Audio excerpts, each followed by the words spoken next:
सुप्रभात, नमस्कार दोस्तों, स्वागत है आप सभी का निमी टेक्निकल क्लासेस में। आपका सबसे पसंदीदा और सबसे फेवरेट क्लास लेकर मैं आप सभी के बीच उपस्थित हूं। और ये जो हमारी सीरीज चल रही है मिक्स क्वेश्चंस की सीरीज, इस सीरीज के 8वें पड़ाव तक हम पहुंच चुके हैं और आपका खूब प्यार और स्नेह सपोर्ट मिला है मुझे। बस इसी प्रकार से सपोर्ट करते रहिएगा और हम आगे बढ़ते रहेंगे। देखिए, क्लास को आगे बढ़ाने से पहले एक और इन्फॉर्मेशन आपके लिए कि बहुत से बच्चे ऐसे हैं जो कांस्टेबल रेडियो की तैयारी कर रहे हैं। रिसेंटली उनका जस्ट एग्जाम भी होना है ना। तो कौन कौन से ऐसे विद्यार्थी हैं जरा कमेंट करके बताएंगे कि कांस्टेबल रेडियो ऑपरेटर का एग्जाम देना चाहते हैं। पूरी तरह से दोस्तों कमर कस लीजिए, है ना, तैयार हो जाइए। परीक्षा में तबाही आपको ही मचाना है और अपना एक जो सीट है वो अपने नाम करके ही आपको बाहर निकलना है एग्जाम सेंटर से, है ना। तो देखिए, उसी की तैयारी चल रही है और आज हो चुके हैं, देखिए, हमारा 26 अगस्त 2023 और सुबह के बज चुके हैं 7:30, है ना। देखिएगा, अगर इस सेशन में डेली आना चाहते हैं तो चैनल को सब्सक्राइब करिएगा, शेयर कीजिए और एक लाइक तो जरूर बनता है ना। देखिए दोस्तों, आपका प्यार और साथ रहा तो हम बहुत सारे क्वेश्चनों को सॉल्व करने वाले हैं, है ना। बस आप देखते रहिएगा।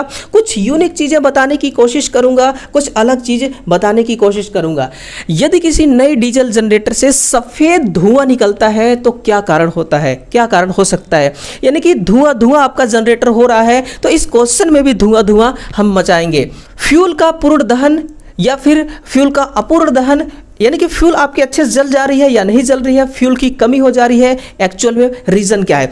तो सबसे पहले सुनिए, जैसे कि ये आपकी जनरेटर है, ये क्या है, आपकी जनरेटर है। इस जनरेटर में क्या निकल रही है, व्हाइट स्मोक, है ना। क्या निकल रही है, व्हाइट स्मोक, सफेद धुआं निकल रही है। वजह क्या हो सकती है, देखना मेरे भाई। जब भी इसमें फ्यूल क्या होगा, इसमें फ्यूल तो डीजल होगी भैया, है ना। क्या होगी, इसमें इंजन है तो डीजल होगी।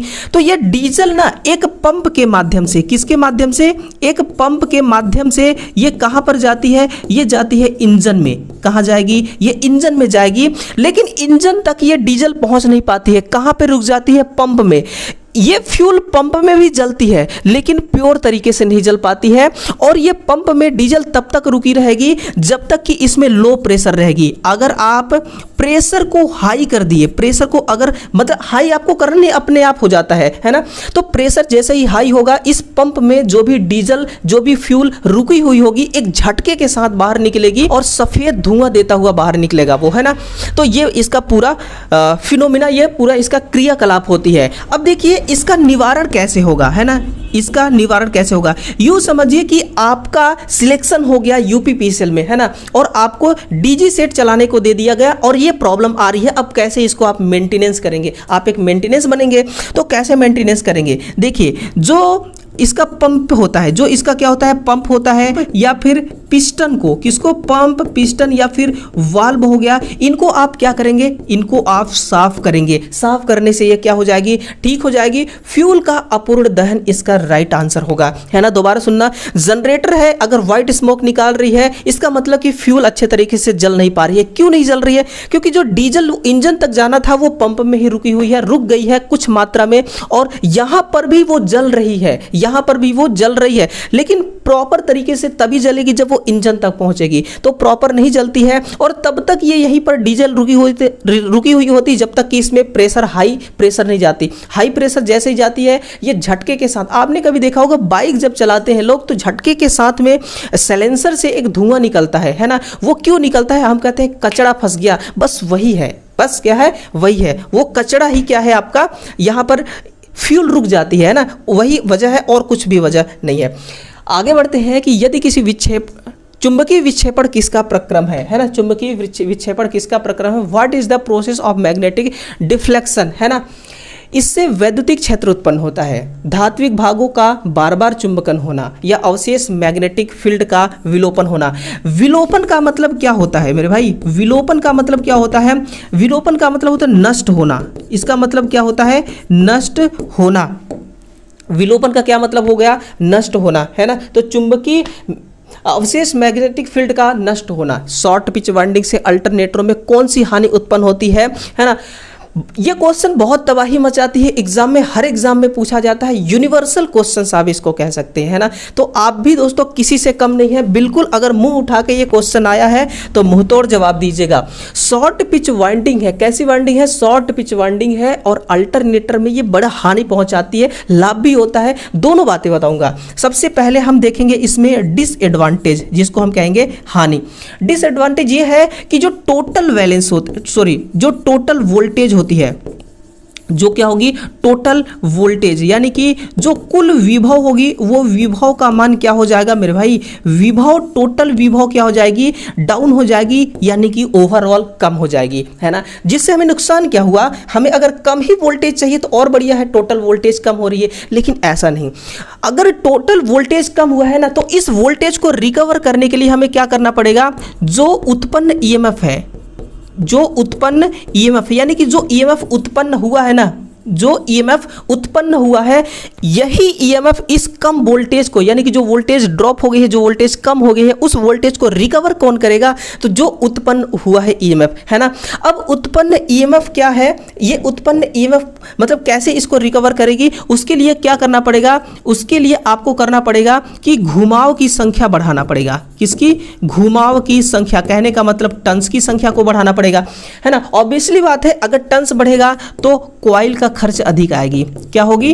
कॉइल का खर्च क्या हो जाएगा मेरे भाई? बढ़ जाएगी यार। क्या होगी? बढ़ जाएगी, क्योंकि ये जो प्रेरित हुआ है ईएमएफ, ये कुल वोल्टेज जो कम हो गया है, इसको ये रिकवर करेगी। रिकवर तब कर पाएगी जब ये अधिक वोल्टेज जनरेट करेगी। वोल्टेज जनरेट कब अधिक करेगी? जब टर्न्स अधिक होंगे। टर्न्स अधिक हुआ तो क्या होगा कि कॉइल का खर्चा बढ़ जाएगा, है ना। कॉइल का क्या होगा? खर्चा बढ़ जाएगा। लेकिन इसको ये क्या हो जाएगा? इसको हम एक लॉस के रूप में देखते हैं, है ना। यूं समझिए, हानि के रूप में देखते हैं। ये टोटल आपका क्या हो गया? ये टोटल आपका एक प्रकार का हानि है ना। अब सुनिए, लाभ क्या मिलेगा इससे? हमें लाभ मिलता है, वो लाभ है हमें हार्मोनिक्स ये समाप्त कर देती है।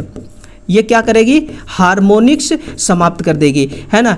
अगर हार्मोनिक्स है किसी सप्लाई में हार्मोनिक्स है, तो मोटर को इससे नुकसान क्या पहुंचेगी? मोटर ना बेवजह हल्ला करेगी, शोर करेगी, और कुछ नहीं। और आपका मोटर हो सकता है कि खराब भी हो जाए, है ना, क्योंकि मोटर को डिजाइन किया गया है कि प्योर साइनसोइडल वेव फॉर्म वाली सप्लाई दो यार, तभी ये बेस्ट तरीके से काम करेगी। अगर पल्सेटिंग सप्लाई देंगे आप तो फिर गेम बिगड़ जाएगा ना। ये होता है शॉर्ट पिच वाइंडिंग। तो जो भी विद्यार्थी इस क्लास को देख रहे हैं ना, वो बिल्कुल दोस्तों, बिल्कुल दिल से एक बार लाइक करेंगे, है ना। दिल से लाइक करेंगे, बिल्कुल प्यार से लाइक करेंगे, है ना। जिस उम्मीद के साथ आप इस क्लास में आए हैं ना, वो उम्मीद मैं पूरा करने की अपनी पूरी कोशिश करूंगा, ठीक है। देखना आप, 3 फेज का एक इंडक्शन मोटर है, स्पीड को कंट्रोल करना है। सबसे सुपर और सबसे मस्त कंट्रोलिंग सिस्टम कौन सा है, आपको एक्चुअल में ये बताना है। देखिए, जो सिंक्रोनस स्पीड होती है ना, वो 120 गुणे सप्लाई फ्रीक्वेंसी बट्टा पोल के मतलब कि व्युत्क्रमानुपाती हो सिंक्रोनस स्पीड। देखना, ये जो सिंक्रोनस स्पीड है ना, ये किस चिड़िया का नाम है? ये है चुंबकीय क्षेत्र। क्या है ये? चुंबकीय क्षेत्र, यानी कि चुंबक है, चुंबक के जो चुंबक से लाइंस निकल रहे हैं, है ना, उसकी स्पीड को हमें कंट्रोल करना है। तो कैसे कंट्रोल करेंगे? ये जो पोल सिस्टम है ना, ये क्या है? एक प्रकार का, ये क्या है आपका? Static speed controlling system. Speed controlling system, ये क्या है? Static speed controlling system. मैं ऐसा इसलिए बोल रहा हूं क्योंकि जो पी है ना, जो पोल है ना, एक बार आपने वाइंडिंग कर दिया मोटर को ना भाई साहब, तो आप उसको चेंज नहीं कर सकते। आप वाइंडिंग को, सॉरी, एक बार मोटर को वाइंडिंग हो गया मोटर का, तो पोल चेंज कैसे करेंगे? उसको दोबारा रिवाइंडिंग करना होगा। तो ऐसा तो हम बार बार कर नहीं सकते, इसलिए स्टैटिक स्पीड कंट्रोलिंग सिस्टम है। बट इसके द्वारा भी मोटर अपने स्पीड को कंट्रोल कर लेती है ना, सिंक्रोनस स्पीड को कंट्रोल कर लेती है। लेकिन जो सप्लाई फ्रीक्वेंसी है, इस सप्लाई फ्रीक्वेंसी को हम कहते हैं VFD, है ना, वेरिएबल फ्रीक्वेंसी ड्राइव। और ये डायरेक्ट देख रहे हैं आप, सिंक्रोनस स्पीड के समानुपाती है। जैसे ही सप्लाई फ्रीक्वेंसी को आप कंट्रोल करेंगे, ये अपने आप कंट्रोल हो जाएगी। यहां पर रोटर के स्पीड को कंट्रोल करने की बात किसी ने नहीं कहा है, मैग्नेटिक फील्ड की, है ना। जो एयर गैप में, मोटर के स्टेटर और रोटर के बीच में जो एयर गैप होती है, उस एयर गैप में जो भी स्पीड से मैग्नेटिक फील्ड रोटेट करती है ना, उसके स्पीड को कंट्रोल करना है। तो रोटर के पोल की संख्या को बदलना है या स्टेटर के पोल की संख्या को। अब एक बात और ध्यान रखिए, स्टेटर के पोल की संख्या को बदलकर यहाँ पर ऑप्शन है, हो सकता है नेक्स्ट टाइम आर्मेचर के पोल की संख्या को चेंज करके ये भी कह सकता है। तो आपको बिल्कुल भी भ्रमित नहीं होना है ना। आपको क्वेश्चन को ना हर एंगल से देखना है मेरे भाई, हर एंगल से देखना है। जब आप हर एंगल से देखेंगे ना तो क्वेश्चन आपकी काबू में आ जाएगी, क्वेश्चन आपके मुट्ठी में आ जाएगी। और जो चीज अपने मुट्ठी में आ जाती है ना, वो अपने अंडर में होती है ना, अपने इशारे पे नाचती है, अपनी बंदरिया अपने ही इशारे से नाचेगी, है ना। तो वो देखिए, हाँ अगला क्वेश्चन है, और क्वेश्चन नंबर देखिए, एक चल कुंडली गैल्वेनोमीटर का रेजिस्टेंस कितना है, टोटल 10 ओम का है। इसको हम क्या नाम देंगे, RM बराबर 10 ओम, है ना। 100 मिली एम्पियर का वर्तमान बहने पर फुल FSD देता है ना। तो IM कितना हो गया हमारा, IM हो गया 100 मिली एम्पियर, है ना। इस मीटर को 100 वोल्ट के मापन के लिए वोल्ट मीटर बनाना है, तो हमें रेजिस्टेंस कितना आवश्यकता पड़ेगी। सबसे पहले करंट अभी कितना चल रही है वो देखिए, V/R से, V/R वोल्टेज कितना है, हमें 100 वोल्ट का बनाना है, और R कितना है 10, है ना। ये काट पीट दिए, कितना आ गया 10 एम्पियर करंट आ गई। यानी कि 100 मिली एम्पियर पर यह फुल स्केल डिफ्लेक्शन देती है, और करंट कितना अभी फ्लो हो रही है, अभी तो 10 एम्पियर करंट फ्लो हो रही है ना। अब आपको क्या ज्ञात करना है, आपको RSC ज्ञात करना है कि ये कितना होगा।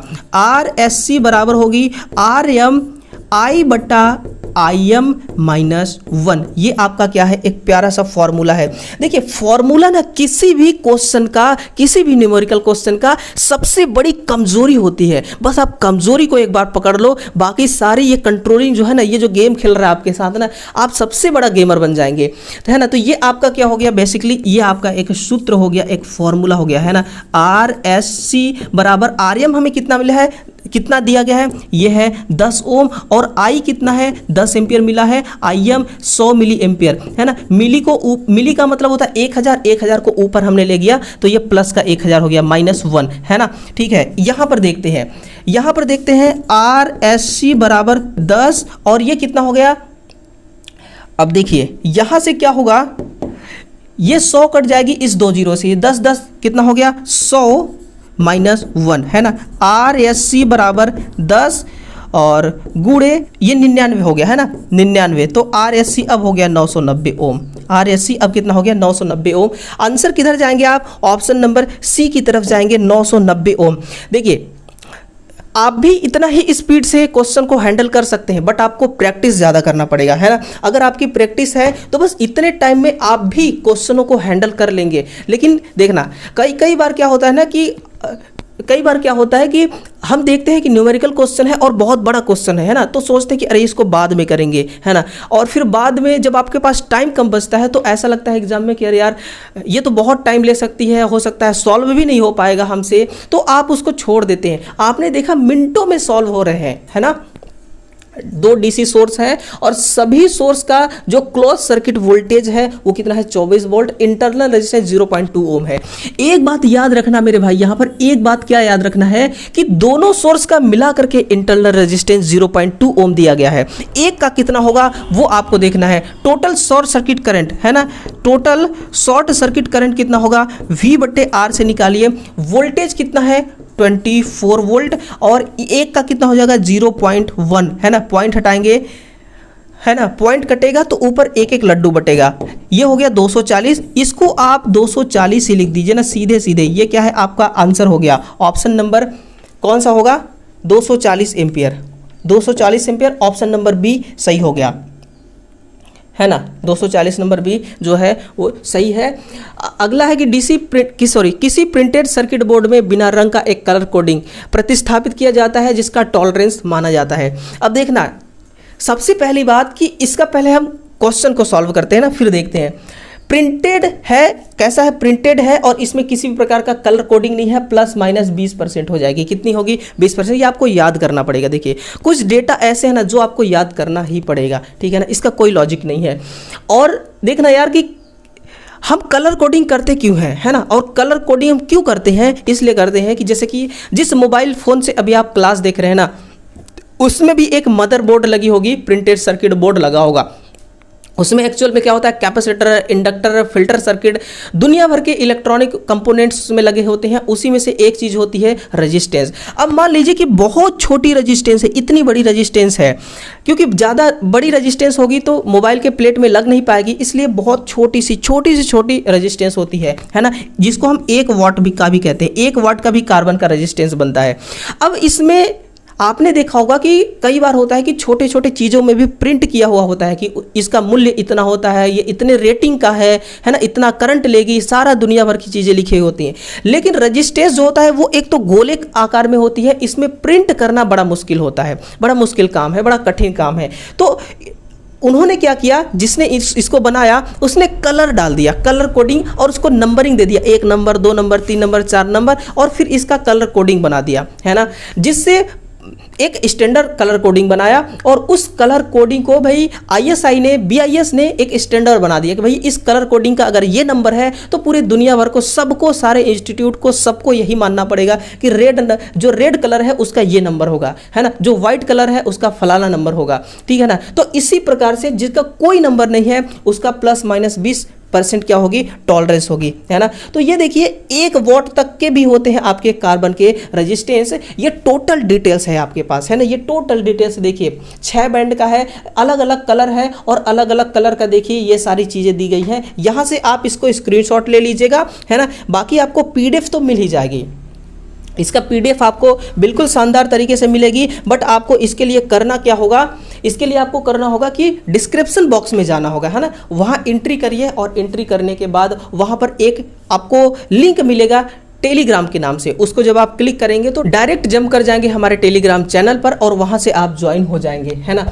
रेक एक हस्त औजार है, हैंड टूल है, जिसका उपयोग सामान्यतः किस उद्देश्य हेतु किया जाता है, आउटडोर झाड़ू के रूप में। किसके रूप में, आउटडोर झाड़ू के रूप में। आपको ज़्यादा इसमें समझना नहीं है आउटडोर झाड़ू क्या होता है ना, यूँ समझिए कि घर का झाड़ू है ये। नेक्स्ट क्या है कि फ्रीजिंग धारा के मान में होने वाली वह वृद्धि है जिसके कारण इलेक्ट्रिक शॉक के संपर्क में आने वाली किसी व्यक्ति की मांसपेशियों में सिकुड़न उत्पन्न होती है।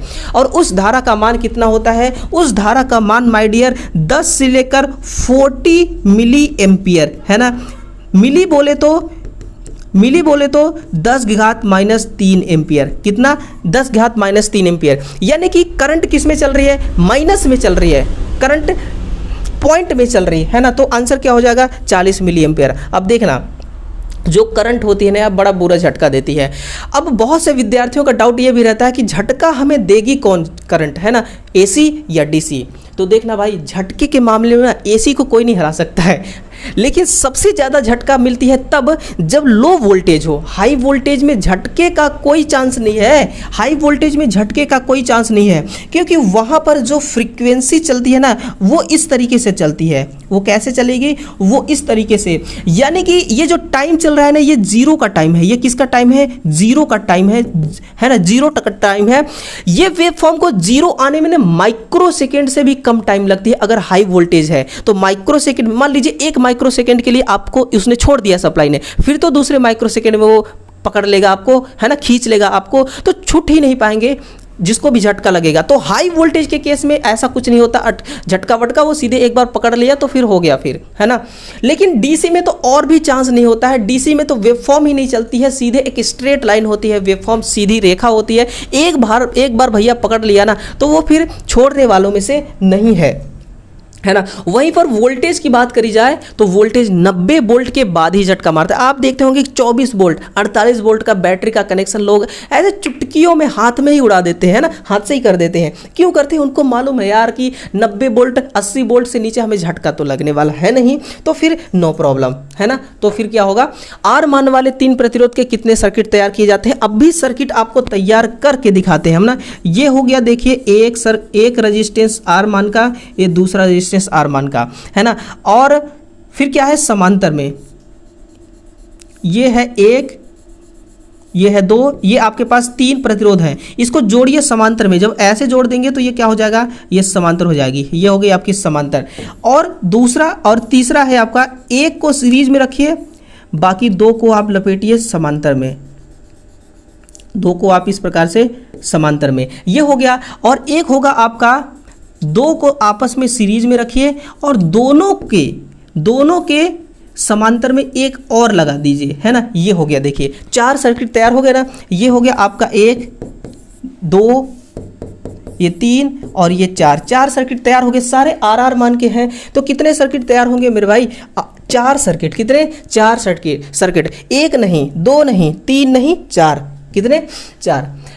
ड्राई सेल एक प्रकार है, किसका प्रकार है भाई? जिंक कार्बन सेल का या फिर लिथियम सेल का? सीसा संचायक सेल, सिल्वर ऑक्साइड सेल, तो लिथियम सेल होगा। सुनिएगा लिथियम सेल की कहानी क्या है, बड़ा इंटरेस्टिंग कहानी है, बड़ा पावरफुल ये बैटरी है। जो लिथियम सेल होती है ना, जो हमारी लिथियम सेल है, ये क्या है? प्राइमरी सेल है। ये क्या है? एक प्राइमरी सेल है। और ये जो प्राइमरी सेल है, इसमें इलेक्ट्रोलाइट क्या प्रयोग किया जाता है, ये भी थोड़ा जानिए। इसमें इलेक्ट्रोलाइट के बारे में यदि आगे पूछे तो इसमें सिल्वर डाइऑक्साइड, सॉरी सिल्वर नहीं, सल्फर डाइऑक्साइड, इसमें क्या होती है? सल्फर डाइऑक्साइड, है ना। ये किस रूप में प्रयोग की जाएगी? एक चूर्ण के रूप में प्रयोग की जाएगी, है ना। अगर ये वेट के रूप में होती, गीला पदार्थ होता, तो ये सेकेंडरी सेल हो जाती। इलेक्ट्रोलाइट क्या होगा आपका? इलेक्ट्रोलाइट हो जाएगा सल्फर डाइऑक्साइड, है ना। अब देखना, इसका जो लाइफ टाइम होती है, इसका जो लाइफ टाइम है वो कितना है? वो 10 वर्ष है। कितना है? 10 साल तक ये चलती है। लेकिन एक बात ये है कि ये जो इसका तापमान रेंज है ना, वो कितना है? तापमान रेंज है मेरे भाई -50 डिग्री से लेकर के प्लस का 75 डिग्री सेंटीग्रेड तापमान। कितना? -50 डिग्री से सेंटीग्रेड से लेकर के प्लस का 75 डिग्री सेंटीग्रेड तापमान तक ये काम करती है। इतना ये पावरफुल बैटरी है ना। अगर आप इसको बिना यूज किए कई महीनों तक रख दिए ना, तो भी कुछ नहीं होगा। बहुत कम मात्रा में वोल्टेज डाउन होती है, बहुत कम मात्रा में। बाकी आप लेड एसिड बैटरी को देख करके देखिए ना, बैटरी ही बैठ जाएगी अगर आप यूज नहीं करेंगे, वोल्टेज 0 हो जाएगी, है ना। बैटरी इतना खतरनाक तरीके से डेड होगी कि बिल्कुल फिर इसको बूस्ट कराने के अलावा और कोई ऑप्शन नहीं है। और बूस्टिंग से बैटरी खराब होती है ना। भले वो चार्ज हो जाती है लेकिन खराब होती है, लाइफ टाइम भी डाउन हो जाती है ना। ये बात होती है और ये मामला है। मैग्नेटिक फील्ड के चारों ओर कौन सी क्वांटिटी होती है? क्या हो गया यार? कौन सी क्वांटिटी होगी? तो ये मूविंग चार्ज होती है। इसके चारों ओर क्या होगी? मूविंग चार्ज, जिसको आप डायनेमिक चार्ज भी कहते हैं, ठीक है ना। आगे बढ़े। लेंज का नियम किस संरक्षण के नियम का पालन करती है ना। बहुत इजी तरीके से समझाने की कोशिश करूंगा, आंसर आ जाएगा ऊर्जा। लेंज क्या कहती है ना। सिंपल सी बात है यार कि जो हेनरिक लेंज है, इनका कहना क्या है कि भाई ऊर्जा को ना तो हम पैदा कर सकते हैं, ना ही ऊर्जा को हम समाप्त कर सकते हैं। हम कर ही नहीं सकते। ऊर्जा हमारे कंट्रोल में हो सकती है ना। वही कंट्रोल का मतलब है यहाँ पर कन्वर्सेशन, संरक्षण। अब देखिए, इसका कहने का मतलब है कि आपके पास एक कॉइल है, आपके पास ये क्या है? एक कॉइल है ना। इस कॉइल के यहाँ, इस कॉइल के इस पॉइंट पर, है ना, इस कॉइल के इस पॉइंट पर आप एक क्या रख दिए? चुंबक, जिसमें N पोल और S पोल है ना। ये क्या है? ये है मैग्नेट। आप एक मैग्नेट रख दिए। ये क्या है आपकी? ये है एक कॉइल। कॉइल क्या है? एक मटेरियल, है ना। एक क्या है? एक लौह चुंबकीय पदार्थ है। एक क्या है? पदार्थ है, ठीक है ना। एक पदार्थ है, लौह चुंबकीय पदार्थ नहीं है, एक मटेरियल है। अगर आप इस चुंबक को इस कॉइल के पास में ले जाएंगे तो इसमें एक मोमेंट मिलेगा। क्या मोमेंट मिलेगा? या तो कॉइल को अपनी तरफ खींचेगी, जिसको आकर्षण कहेंगे, या तो ये इससे दूर भागेगी, जिसको प्रतिकर्षण कहेंगे। तो एक्चुअल में ये हो क्या रहा है? ये हो रहा है मैकेनिकल। ये क्या हो रही है? मैकेनिकल काम हो रही है। ये क्या हो रही है? मैकेनिकल वर्क हो रही है, या फिर मैकेनिकल एनर्जी लग रही है यहाँ पर, है ना। मैकेनिकल क्या है? एक एनर्जी है ना। मैकेनिकल लग रही है, कभी आकर्षण का, कभी प्रतिकर्षण का, ठीक है ना। लेकिन जब इस पे प्रतिकर्षण का गुण लगता है मेरे भाई, किसका गुण लगेगा? जब इस पे प्रतिकर्षण का गुण लगेगा तो इस कॉइल में ना एक ईजी जनरेट होती है ना। एक क्या जनरेट होगी? जिसको हम प्रेरित ईएमएफ कहते हैं। पहले हमने यहाँ पर चुंबक लाया तो एक मोमेंट हुआ आकर्षण और प्रतिकर्षण का। ये मोमेंट है क्या चीज? ये मैकेनिकल एनर्जी है। अभी देखिए, इस कॉइल में ईजी जनरेट हो चुका है। ईजी क्या है? एक इलेक्ट्रिकल एनर्जी है। ये एक क्या है? इलेक्ट्रिकल एनर्जी है, इलेक्ट्रिकल एनर्जी है।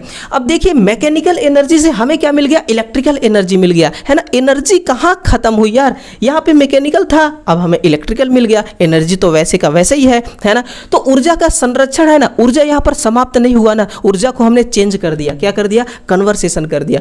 तो लेंज का नियम यही कहती है और ये ऊर्जा के सिद्धांत पर काम करती है, ठीक है ना। बस आप इतनी सी बात समझिए, है ना, बस आप इतना सा ही बात समझिएगा, यही होता है एक्चुअल में ऊर्जा का।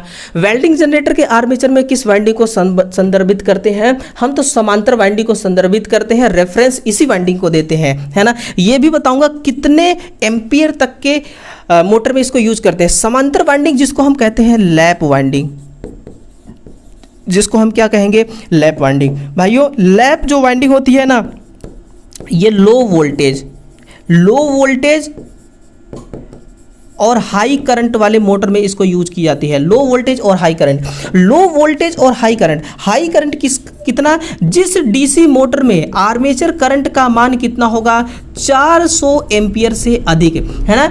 जिस डीसी मोटर में आर्मेचर करंट का मान 400 एम्पियर से अधिक होगी ना, शिद्दत से वहीं पर इस लैप वाइंडिंग को यूज करेंगे। लेकिन इसकी कैपेसिटी देखी जाए तो 500 किलोवाट से अधिक वाले, है ना, से अधिक क्षमता वाले, से अधिक कैपेसिटी वाले, है ना, से अधिक कैपेसिटी वाले मोटर में इसको हम यूज करते हैं। जिस मोटर की रेटिंग 500 किलोवाट होगी या उससे अधिक होगी और जिस मोटर में आर्मेचर करंट का मान 400 एम्पियर होगा या उससे अधिक होगा, वहां पे हम समांतर वाइंडिंग लपेटते हैं। और समांतर वाइंडिंग क्या होती है, लैप वाइंडिंग जिसको कहते हैं। लो वोल्टेज और हाई करंट पे ये क्या करती है, काम करती है। सिलेंडर प्रकार के डीसी आर्मेचर में कॉइल साइड के संदर्भ में बैक पिच और फ्रंट पिच का मान कैसा होता है, ये केवल ऑड होता है। ये कैसा होता है, ये दोनों में ऑड होता है, फ्रंट पिच में भी होगा और बैक पिच में भी, है ना।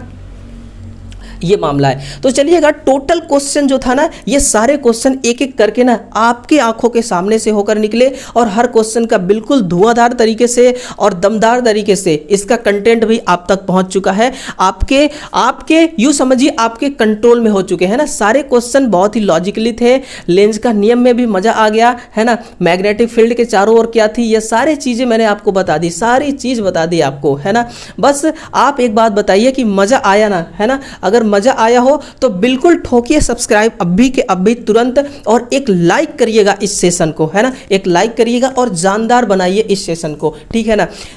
चलिए दोस्तों, मिलते हैं अगले सेशन में। तब तक के लिए आप सभी का दिल से स्वागत है, दिल से धन्यवाद है जो आप सभी मिल करके अपना वक्त निकाल करके इस क्लास को आपने देखा और ज़रूरत भी आपको थी, है ना, इस क्लास की। इस प्रकार का क्लास हर इंसान, हर स्टूडेंट शिद्दत से इंतजार करता है और ये क्लास आपके सामने आई है तो सब्सक्राइब जरूर करिएगा ताकि दोबारा ये क्लास आप सभी के सामने आ सके, है ना। तो चलिए, आशा करते हैं ये क्लास आपको पसंद आई होगी, इसलिए आप सभी को दिल से थैंक यू, दिल से धन्यवाद, दिल से लव यू दोस्तों। आगे मिलते हैं अगले सेशन में, तब तक के लिए जय हिंद, वंदे मातरम।